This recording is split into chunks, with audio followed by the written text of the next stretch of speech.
Correct. So people could, why that's important in labs, surgery suites, people are coming and going. Absolutely. Opening the doors, they're opening the sash. A lot of changes in that environment, right? So we set this to be a certain CFM, and then the spring in here does its own thing, and maybe we'll see a little bit of that in a second. And that's all going to be commanded based on the environment changes, right? The sash is going up, you may have multiple hoods, so all of that relative to the application that we're supplying. Because we're not only focused on just the supply and exhaust, we're looking at the entire application. So you might have multiple hoods in the lab space, but you also have sufficient supply valves in there to make sure you're always getting enough supply air so that pressurization is always negative. Right, and you could have an extra exhaust valve too. You could have like general exhaust, general exhaust. I learned about that earlier awesome. too. Good.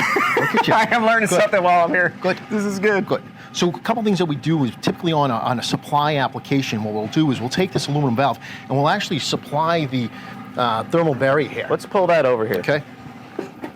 So this is a more finished product. It's got the controller, it's got the actuator, and we'll talk about the actuators in a minute because depending on the application, you may have a high-speed actuator, which we're going to look at over here. You may have a regular speed actuator. Right, Nick? Regular speed? Nick, the cameraman, reminded us that earlier. So, okay, go ahead. I'll shut up now. So basically all your supply valves are going to be coming out with this vapor barrier. Because of where it is in the plenum and the air moving through that, right, the cool air in here, what's going to happen is cause the valve to actually condensate. Sure. Because it's in the plenum, right? This vapor barrier, when we install it here, is ensuring maintaining the integrity that it's not going to leak in the drop ceiling or the ceiling. Now, the intent is that they're supposed to wrap up to this valve. Anything before or after this valve is on the contract to make sure it gets done. Full VAV, right? We have a regular speed actuator here, right? A backnet controller.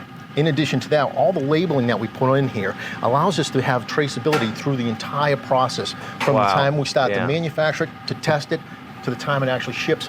It actually resides on the room schedule sheet so the rep knows exactly where they're standing. All that information is once again defined right there on the valve label here. Nice.